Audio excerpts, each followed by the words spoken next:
Hello, everybody, and welcome to this rather sort of bloggy episode, focusing, no pun intending, as always, on the Mark 1 Focus and where the Mark 1 Focus has gone throughout the journey of its natural lifespan and where the actual Mark 1 scene may be potentially heading. Firstly, Mark 1 Focus is one of the most popular cars to buy in Britain between 98 and '05. They sold in their thousands. Over 780,000 were registered in the UK. I suspect it might be slightly northwards of that figure, but not much more to my accurate data analysis that I've been doing the last few years. It sounds really riveting and fun, and believe you me, it was actually quite interesting more than anything else, and it took me a long time to actually research that. But that is the true figure of Mark 1 Focuses in the UK, and they pretty much topped the charts between 99 and 2002. It was only really after 2003 where the Mark 5 Golf was launched, which was, I put it very kindly, not the most attractive of looking in cars looking back, but it was full of features that was lacking in the Mark IV, which didn't quite compete as well with the Mark 1 Focus. The Mark 1 Focus absolutely kicked the Mark IV Golf into touch in many ways. I think the only critical area that I would say wasn't as good on a Mark 1 is the interior quality, whereas you can't really label that at a Mark IV Golf. The interior is well appointed and well fitted, and there is a feel of quality in that car. But in every other area, it just wasn't quite as good. And I think they had to correct that with the Mark V. They certainly did to a point, and I certainly think that beyond that stage, around 2003, the Mark 1 was seen more of an outgoing car. Ford were always looking for to replace it with the Mark II at this stage, and things were in full development. In fact, I think the Mark II final design had actually been signed off by about the end of 2002, if I'm wrong mistaken, but I was told that to be the case. So after that, it was really more of a run-out model. They introduced a lot of special limited editions during the 2002-2003 period. You had a lot of run-out models like the Flight and the Edge. So they tried to keep the car going for as long as possible. And then production virtually stopped at the end of 2004, and registrations continued to 2005. It is quite a common misconception that the Mark 1, the Mark 1 was actually produced all the way into 2005. I suspect most of the models had been manufactured by the end of 2004 and were just waiting to actually be sold and registered. It is quite a common practice for major car manufacturers to actually hold on to a large stock of outgoing cars while the new car is just starting to gear into production, mainly to stop the market being flooded with cars and actually desecrate the value of the new cars by no fault of their own. That has been done before. And then you have the second really era of the Mark 1 lifespan, which is the second-hand car market. And that car market was particularly strong. Values were held quite high. Obviously, depreciation always kicks in with these models. Most Mark 1s were valued between about £11,000 and £14,000 in production, unless it was an ST170, it would have been maybe fractionally more towards the end, but mainly between those two figure of sums.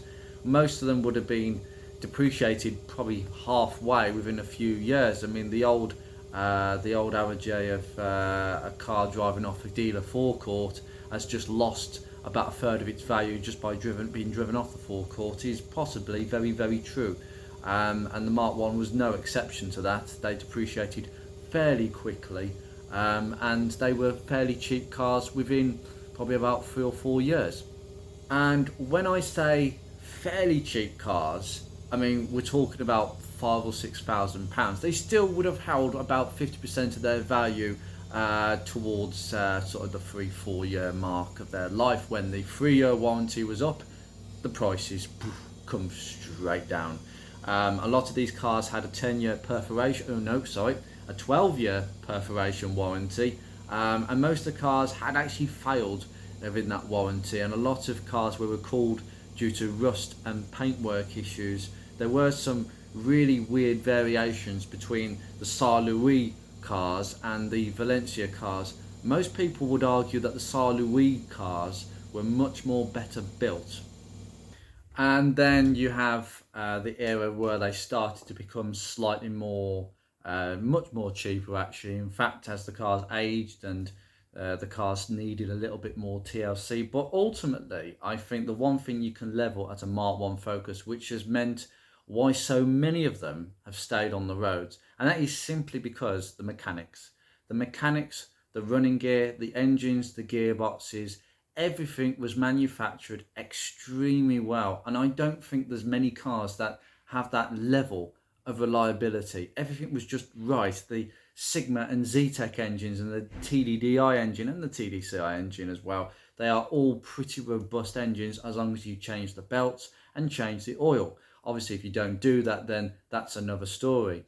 But in terms of reliability, there's not much that actually caused a significant issue for the car. I can't recall anything mechanical being a particular issue on these cars. It was mainly rust, and that's why most of them have now gone the way of the wind in the last 5 years. But back then, it wasn't a problem, and so the car became a very popular second-hand car and stayed as a popular second-hand car for many, many years.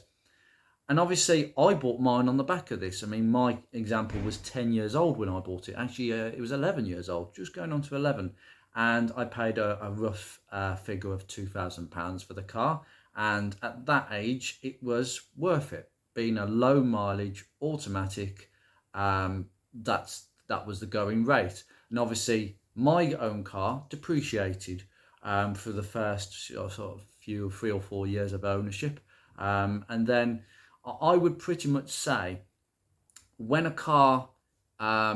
make of car gets to an age of 10 plus years, we're looking at banger territory.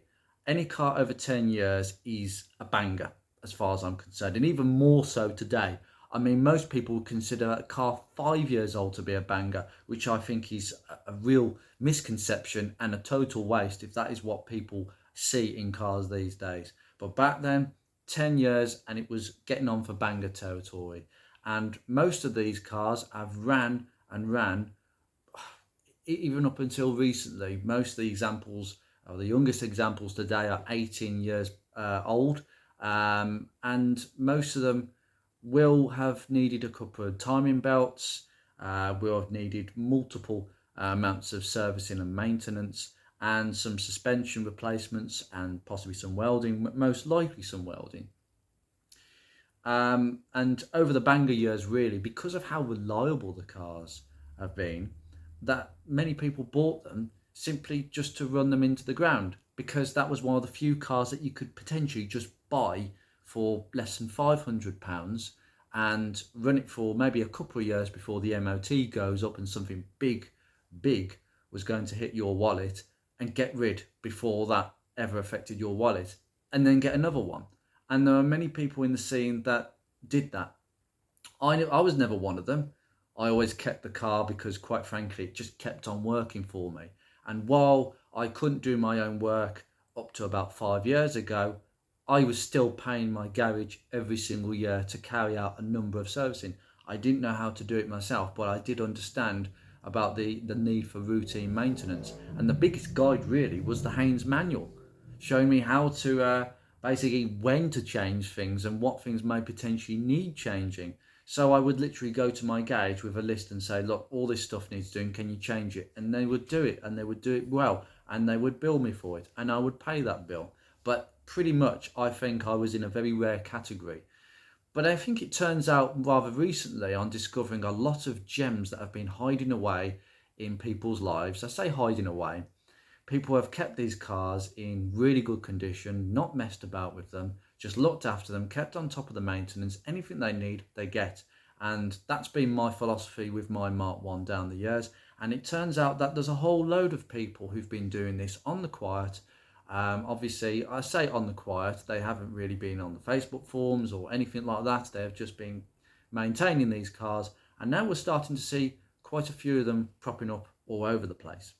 And what happens is when you have a car that is such a reliable car, even as a banger car, and would still refuse to die, even though, quite frankly, some of them down the years should never have passed as half as many MOTs as they had. I definitely think there was some buy a drink for your MOT tester friend sort of attitude, particularly in the scene, I suspect. But that's the owner's choice, and that is their choice whether they want to risk their own lives. Some problems were not problems, but still, it's just something that I thought I would mention. But overall, it's one of those cars that you could just do that with and get away with. I don't think there are any other cars that you could potentially run as a banger as much as a Focus Mark 1 from that era. Obviously, there are quite a few other cars these days that actually are quite just as good. I think Hyundai i10s are brilliant bangers now. They have got to an age of a certain generation, the 2006 generation onwards, I believe. I don't know much about Hyundais, but they do stick out like a sore thumb, and they are extremely reliable cars, and a lot of people buy them, and second-hand values are very, very good. If the second-hand car market had been a little bit more expensive for Mark 1s, I don't necessarily think as many of them would have gone down the banger route. But the natural truth is when a car gets to around 10 years of age plus on average, they tend to be very cheap cars to buy, and therefore it will attract people who will just want to buy them in order to drive them into the ground. And that is the natural way of cars. And then started the Facebook groups, and I believe the first one to be started was the 1998 to 2005 Ford Focus Mark 1 Facebook group. There is a Ford Focus Owners Club which has been around longer, but it caters for a generic amount of Ford Focuses, not specifically Mark 1s. And that group was an amazing group, and I used it as a massive source of information, especially on starting how to repair certain things and having a go yourself. And I definitely wanted to do that because I recognised that I needed to be able to do even the basic stuff on my car to be able to keep it long term. And this is possibly going back 2016, 2017, when I had thoughts that this was going to be a keeper. And I don't know why I thought that, because there was nothing really, apart from the fact it was bulletproof, reliable, there was nothing really that made me feel that this could be a modern classic. It just wasn't. It was a banger, and I don't think many people saw them more than that, even people like myself. But then that started a little movement. There was a little faction inside the Mark 1 group, and that is the modified Focus Mark 1 scene. Now, VWs, you've got the Wagman, Fords, likewise. There is a massive Ford modified scene, and the Focus, like every other Ford, there is a modified group within a scene. So in the Ford Cortina movement, you've got the modified Cortinas, Granadas, modified Granadas, etc., Sierras and Escorts and Fiestas, whatever. And the Focus became another Ford, another great Ford that started basically being modified by a growing number of people who wanted to mess about with them and put different bits on them, try things out. And you know what? I'm all for different things. I just don't like it when I go to a car show and every car is exactly how they came out the factory. That is boring. I do need some difference. I need to see some interesting things to say, this car's had a life. It's been messed about with. I can see that it's been enjoyed. And that's something that I pride myself on when I go to shows and I see things that maybe I don't like as much. There are some things that subconsciously I look at it and think, that looks tacky. That doesn't go well. But then that's my opinion. It's not the opinion of the owner. Otherwise, they wouldn't have done it. So beauty is very much in the eye of the beholder, I should say. And it is a very subjective opinion. Car design, and car beautification and modification is very much down to a case of subjective opinion. Your opinion is completely different to somebody else's, etc. And the modified Mark 1 scene has been a very strong scene since probably about 7 or 8 years ago. And it has spawned quite a few different designs and cars that you just see and think, that's just bonkers. How has he done that? And the amount of money and time that he's spent on these cars is absolutely extraordinary. The only thing, and this is something that people who know my channel, who have watched my videos, you will know that I am not the keenest fan when it comes to modified Mark 1s. I don't have anything particularly against them for the above reasons that I've just mentioned, but it isn't my thing. And this is pretty much the reason why I reversed the changes. I just looked at my car one day and thought, I've just done too much. This is too much. I've just made my car into another modified Mark 1. Is this the way forward? And I think I had a bit of a hindsight to go, well, I've got all the old parts. Let's just swap everything back over and let's get back to some sort of baseline. I intended to keep some of the modifications, but I didn't. I ended up reversing the whole lot, apart from some very subtle modifications. And that is something that I absolutely champion with Mark 1 preservation. Enjoy your Mark 1, but try and keep it original. But if you want to do some modifications, go for some subtle ones. Go for very small ones. It's your car. It's not my car. I have no right to tell you this. But that is my opinion, and I think that is what is best for the car in the long term. It is great for their values. So if you ever, in the emergency that you needed to sell your Focus, which God forbid if you love it, but at the end of the day, life is hard, and I have had somebody contact me recently saying that he's having to get rid of his Mark 1 because he's lost his job. And this is the reality of modern life. People lose their jobs, things change all the time, finances are tight, and you may be in a position where you need to sell it. And I just think if you're trying to sell a modified Mark 1, that's going to be incredibly difficult because you're asking for somebody else to have the same tastes and interests as yourself. And that's, well, you're looking at a drop in the ocean, to be honest, unless you're very lucky. And then I think the scene has taken a slightly more of a preservationist sort of movement. Even before I started doing what I'm doing, there are many people who are preserving Mark 1s in really tidy condition. Some have been messed about with, some have been modified, some have not. And there is a large group of people who have just been quietly going about their work in the last few years. And I would definitely think that COVID was the turn that I think the pandemic, the 2020 original pandemic, I think that was the first time that, one, I looked at my Focus and saw it, one, as a project car, and two, there were numerous amounts of cars on the Facebook groups, on all the Mark 1 Facebook groups, that needed a severe amount of work, and a lot of people were doing what I was doing, taking it off the road to rebuild it. And that's when I thought, this has changed. This has absolutely changed. And I'm starting to see less of these on the roads now. And this was 2020. We're now 3 years down the line, and there is even less of them left on the roads. In fact, I regularly walk to work. Sometimes I drive, sometimes I walk. And quite frankly, back then, 3 years ago, I used to see at least one Mark 1 on my commute to work every morning and every afternoon. Now, I barely see one.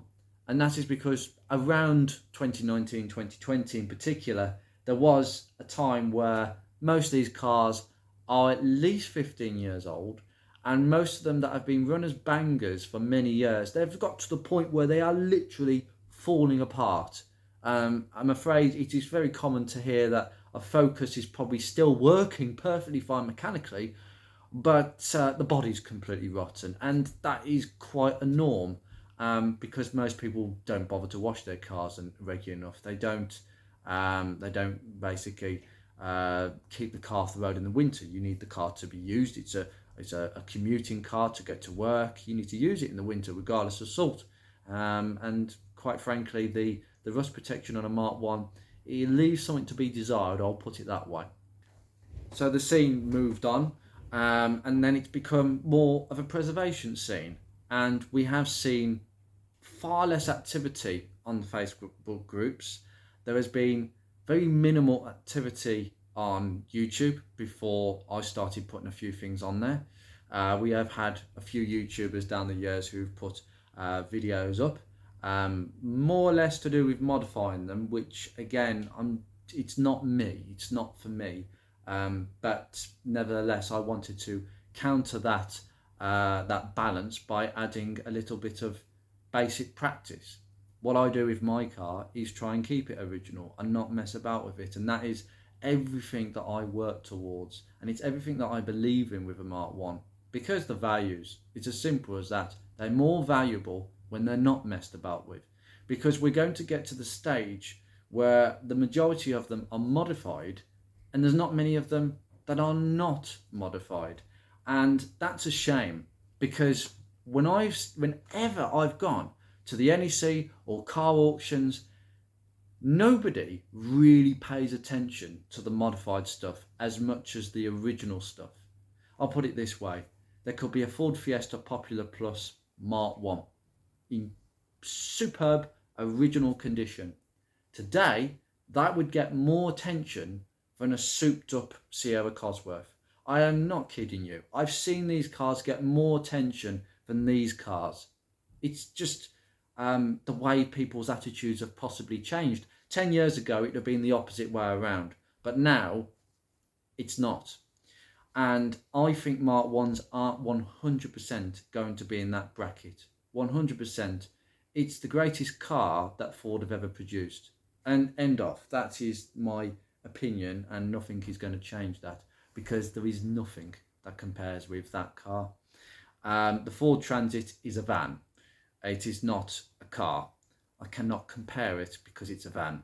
It's not a car.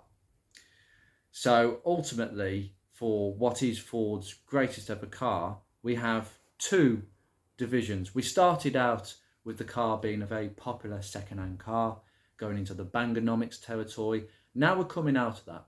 We are coming out of Bangonomics. There are less of them on Facebook Marketplace. All the tatty ones have kind of gone, even though there are still a few knocking around here and there, and a lot of undiscovered ones sitting in people's barns and sheds that we will not see for many more years, because that's what people are like. They put cars away and forget about them, or don't want to remember them, for various different reasons. There's a lot of stories behind a lot of these cars, and there is a reason that barn finds exist. People put them away for whatever reason, and they just get lost. And now we're into a territory where we have a modified Mark 1 scene, and we have a very small but growing scene that I have started with the Mark 1 preservation group. That group is specifically for people who have a Focus Mark 1, who they feel, you know what, I don't want it to be a modified Focus Mark 1. I want it to be neat and tidy and original. And that for me is exactly what the purpose of the group is. It is to enjoy and preserve these cars as they were intended. But naturally, intended, inverted commas, is an interpretation, and you can go in either direction. You have the modified Mark 1 scene with tons of experience and enthusiasm and difference. And then you have the preservation scene, which aims to preserve these cars as they were with subtle modifications. If you look at my car, it is a rolling advert for the group, and it is exactly what I believe in, but again, each to their own. And really, that's what we aim to do. It is to make the Mark 1 scene stronger, much more inclusive, and full of choice. And you're not sort of stuck going down one avenue or the other, or you just don't know where you want to go. So the idea is that we can encourage more people into the Mark 1 scene, and therefore strengthening the survival rate of this amazing, amazing car, and bring people together to enjoy these cars, no matter what sort of state the car is in, whether it's a battered restoration, a rolling restoration, full on modified or just preserved or subtle modifications, but whatever state the car is in, we can all come together and enjoy these wonderful cars. And that is exactly the aim of the group, and it should be the aim of every single car group. And that for me is where I end this little video. I think really the Mark 1 scene has gone from one side to the other, and what I've described now is the pure existence of this car. Yes, there are many of these cars that are still owned by people who are non-car enthusiasts that are out there and just using them as bangers, or they're just reasonably reliable cars and don't really want to spend a fortune on them, but probably will have to do so at some point soon. And that is possibly why they have disappeared off a cliff, because there are much younger cars and cheaper cars now. I have said before, which I really shouldn't have said, and I've mentioned that these are cheap cars. They're not cheap. They're not cheap cars to own. They are not cheap to maintain if you want to maintain them to a good standard. They will come with many different little niggly issues now, and that will take both money and time to solve. So that is why I think the scene has changed a lot, because of the cost of maintaining them and the cost of buying them, which is going up. Mark 1 values are on the rise. It is a slow rise, but I'm starting to see people asking more for them, and that is great. And I've seen people basically stamp their foot down and say, I refuse for that price to be lowered. If it doesn't sell, I'm keeping it. I've seen a couple of people do this recently, and I will tell you that is absolutely amazing, because if people keep doing that, the values will go up. Your car is worth more. If you've got a Mark 1, your car is worth more, and therefore you'd probably be more enthusiastic at spending a bit more on your car, because if you did have to move it on, you would get more of your money back. But we all know in the world of cars, it doesn't really work. It's not wheeler dealers. You don't get your money back, but you can get some of it back. That's all good. Anyway, guys, you take care. Enjoy your Mark 1s as usual. I will see you very soon.